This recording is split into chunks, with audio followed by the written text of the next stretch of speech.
Well, good weekend, all. Ira Epstein, and here we are on Sunday, the 17th of March, 2024, and we'll talk about the weekly charts, and in this case, the financial markets for you. So, the events this week, nothing big tomorrow. It is going to be the Bank of Japan and the U.S. Federal Reserve. Those are going to be what this market is focused on right off the bat. For the Bank of Japan, the question is, do they change the curve yield controls? Number two, do they move away from a negative rate? What do they do? Will it cause repatriation of money at home? I can answer that one slowly, if at all, right at the beginning. You don't do it right at the beginning. There's not enough of the differences. You don't have to cash in something to get basically zero. So I don't think that's the case.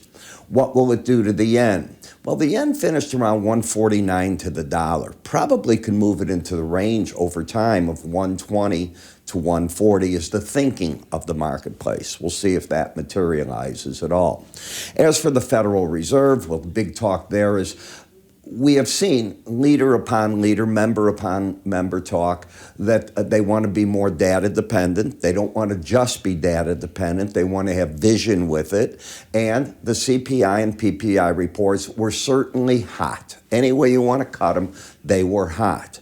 The jobs report showed that the unemployment rate did climb to 3.9%. Part of it, more people coming to the market for work. So, is it due to the beginning of the year, or is there something even more sticky in the economy? That's what we don't know. What we will know is how the 19 members put on their dot plots, and that's what the market will look at. At first, remember, the market fought with the dot plots a year ago. Then, over the past 6 months, it all of a sudden got in line with the Fed dot plots, which was for 3 cuts. Is it going to shrink to 2? That is the question I think many people are asking themselves right now. I think the surprise would be it stays at 3. A true surprise would be it goes up for 4. I don't think I see that happening in any manner. 2's a likely number, and the cuts, okay, and then the idea, when might it begin? And the dot plots give us an idea. No one is committed to the dot plot. It's what they think right now. There's 4 of them a year. You never know who's got what. It's anonymous, but it gives us an idea of the mass thinking. When we look at a monthly chart of the S&P, you're down 0.4%. on a closing basis. Basically, you haven't moved. When we take a look at the chart on a weekly chart of closes, well, now you are down 0.5%. So I'm going to repeat, nothing big is happening on the weekly charts just yet. The market has still got that long rain to the upside. It's one of the first weeks in a while that we didn't make a higher high. You can see that, how it was going. The pattern is still one on my swing line study, and I teach this in my charting course, which we're 99.5% through it. I have to do a couple of things today, then we'll start putting it, and we'll be releasing it shortly. Higher lows, higher highs, bullish. But, bias is up too. Bias is determined in the relationship of price to moving average. Now, you can almost get a feel what these averages will do if you go back a day or a week or two, because it's a weekly chart. Last week, the number was 48.22. The week before that, it was 47.81. So let's say it's 39 points a week, approximately. So that's going to kick this up to around the 48.90 to 4900 zone, because you're going to drop a number back here and replace it with the settlement that's all the way up there. Does that make sense? So you're still in good shape. And the number that I look at is that'll take the number over the last break low here and put it higher than that. So the support comes in before the swing line low. When I look at Bollinger Bands, since the beginning of the year, you really haven't gone to a Bollinger Band. It's been a window envelope that has stopped it. The window envelopes are in my new course. I teach them. I teach how you work with them, so on and so forth. But momentum is what we watch. Now, you have an 89 momentum. It would have to close under 79 for me to say the upside momentum is lost. So at this point, I'm expecting professionals to buy on the break, still looking for the higher highs, potentially a Bollinger Band and or a window envelope, and I will say that the uptrend is lost when and if the 79, under 79 on a close takes place there.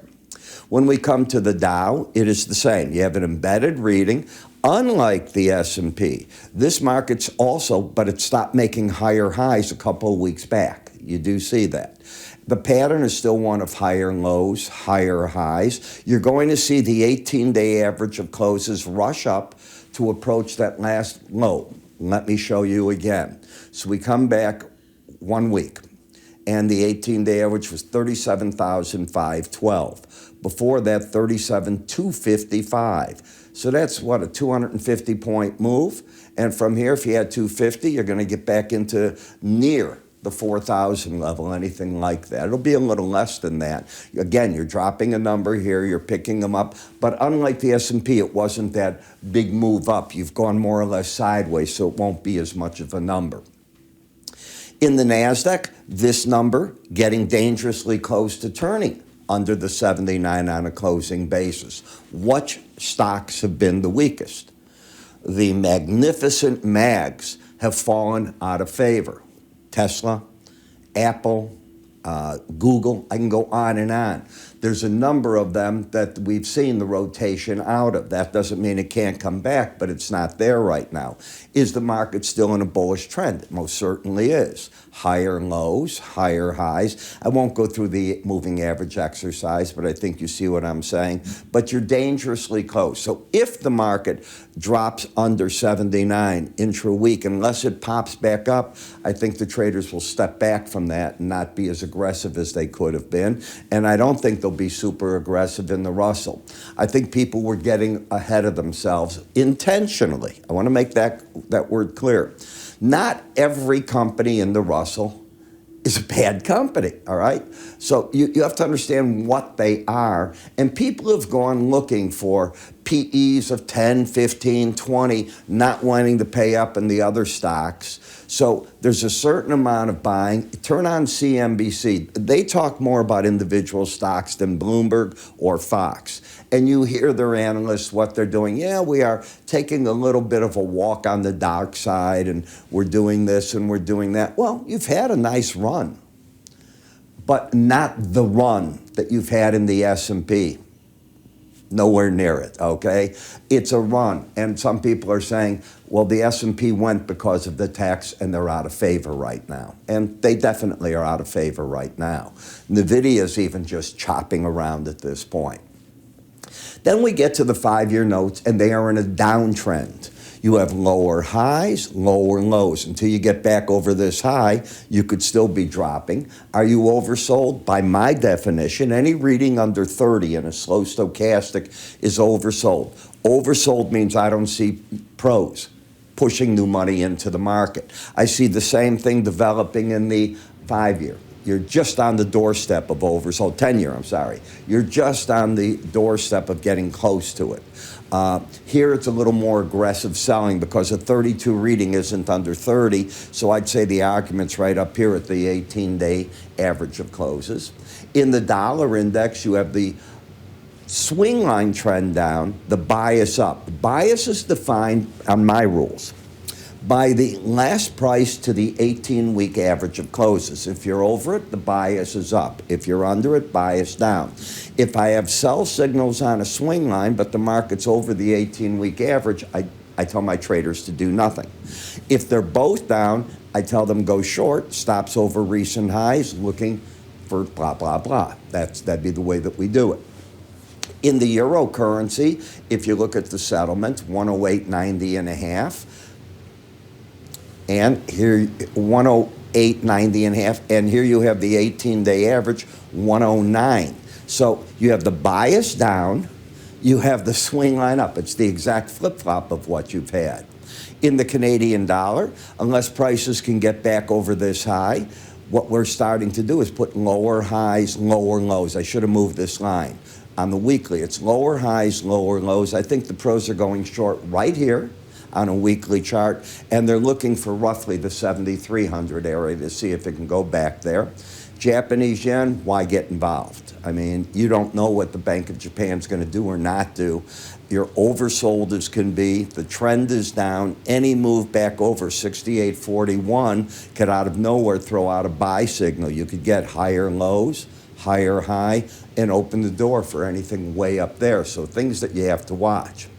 In Bitcoin, you have 3 weeks over the upper Bollinger Band. The market is embedded, but I teach traders, where would you put a stop if you're doing it? All the way back here? That becomes the problem. Buying over Bollinger Bands, I don't recommend. I don't sell when they're under them either. On the differential between Brent and WTI, it's under the 18-day average, so they have narrowed in. Prices getting closer and closer together. You're up at the upper Bollinger Band in an uptrend that is overbought. That is not bearish. It's not worthy of a buy, though. That's the difference. You have the same identical situation in WTI crude, in gasoline. Now, you've heard me say in gasoline, from my perspective, I think gasoline is headed up $3 plus. And I told traders to put on option spreads, not futures, if they're trying to catch this type of move. That was the best advice I could have given them because of what the markets are trying to do and how they're trying to go about doing it. And that's what I'm looking at. Remember, each morning, besides these videos, I put out first a free video, the morning flash updates, what's going on. But for my subscribers, we're going to cover 40 charts in the morning. And it's all the major futures markets. We're talking the softs, the energies, the grains are covered in there, the metals, the interest rates, the currencies, ideas. You're hearing me talk ideas, sometime option spreads, what I'm thinking. Go out and look for those. You can do that. It's easy enough. I'll cover the futures part for you as to what I'm seeing. The charts always look like that. They're going to be on a black background with more lines than you get from me over here, and I explain everything. Give you an example in my charting course. Rather than load it full of examples, you get 30 days to access everything I've got. I instill it. I'll say, here, look at the swing line. You go, oh, I'm learning swing lines. Boom. Now look at how you put the window envelope on. Look at the Bollinger Band. It's so much better than in the past. 2 years ago, this is what the market did. We're going to develop it over 30 days with you, and I think you will learn. How do you get to everything I've got? Don't get the new course yet. It's going to come out shortly. But you can go for the morning video. Go to iraepstein.com. Go up in the word research. It's right there. Or move your cursor to the top here. It'll be there. Again, iraepstein.com. Under the word research. Or move your cursor to the top. I'll catch up with you tomorrow morning. Take care.